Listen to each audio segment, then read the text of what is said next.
Täna me otsustasime tulla külla Tartusse. Tere, Diana! Tere, Agnes! Mida sa meile täna õpetad?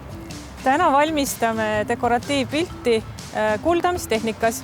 Aga kus me seda teeme? Meil on ju Tartus kunstiobigalerii kauplus Taskukeskuses. Lähme siis sinna. Läheme.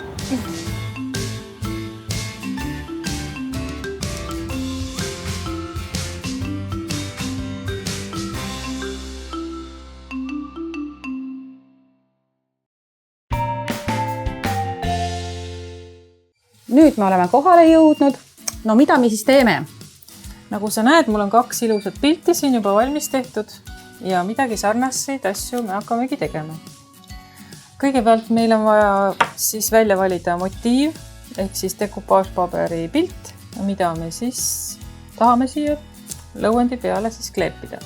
Kuna meil on teema kuldamislehtede kasutamine, siis me peame kasutama erinevaid kuldamisliime, mis tulevad krundiks sellele kuldamislehele. Ja aluseks me võtame siis akrüülvärvid.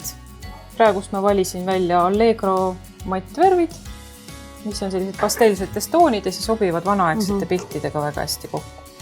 Sina võid võtta heledaroosa, ma võtan tumedama. Et oleks lihtsam, siis me kasutame selle suure papi kruntimiseks švammi ja me saame siis hästi kiiresti selle ära katta.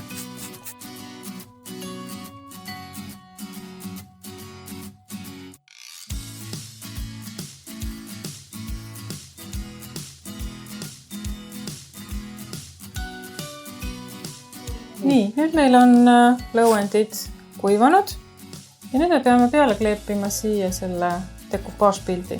Selle dekupaažpildi me peame siis välja lõikama sellise suurusega, nagu me teeme raami siia sellele pildile ümber. Selleks kasutame dekupaažliimi ja kuna meil on tegemist riisipaberiga, siis me seda eelnevalt niisutama ei pea.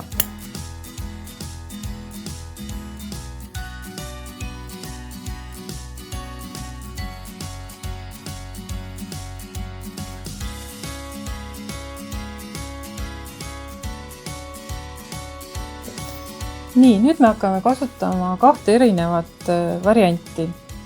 Agnes hakkab kasutama nüüd seda pastataolist kruntliimi kuldamiseks ja mina kasutan vedelamat liimi. Ja vaatan, mis meil välja tuleb. Enne kui ma liimi kasutan, mul on vaja peale kanda raami piirjooned, mida ma siis pintsliga hakkan pärast üle kuldamisliimiga tegema. Agnesel on lihtsam, tema saab kohe hakata seda pastalaadset liimi kandma läbi šablooni, švammi abil. Minul läheb rohkem aega nüüd.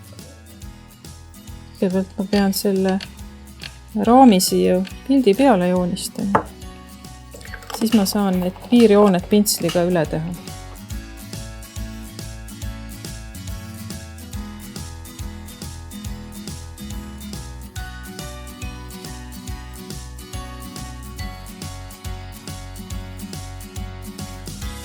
Nii, alati on vaja vaadata purgi pealt. Erinevatel tootjatel on erineva kuivamisajaga need liimid märgitud.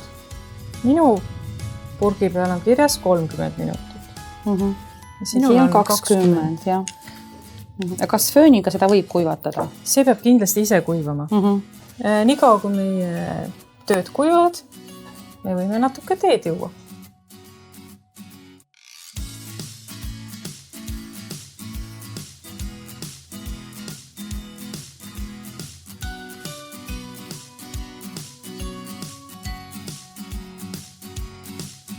–20 minutit on läinud ja siis nüüd kanname peale kuldamispaberi. Kullalehed on alati koos väikse sellise paberiga ja me kindlasti kasutame neid koos paberiga ja õrnalt libistame enda pildi peale. Võib juhtuda, et ta läheb teinekord katki, siis sest ei ole midagi, sest meie pildi peal me saame kõik jäägid ära kasutada. Ja need kohad, mis jäid praegu ilma, nendele me paneme siit lihtsalt neid tükikesi, mis siin kõrval üle jäid. Kuna keskmine pilt on meil ilma liimita, siis see koorub ilusasti maha. ja need jäägid, mis siit üle jäävad, need ma kasutan külgmiste detailide katmiseks.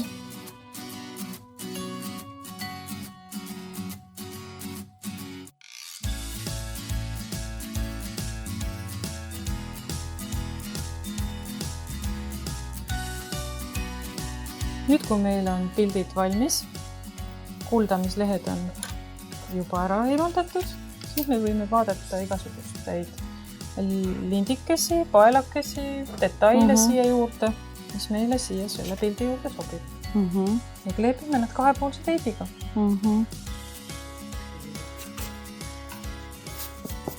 Pärlipliiatsit võib ka alati detailideks juurde kasutada.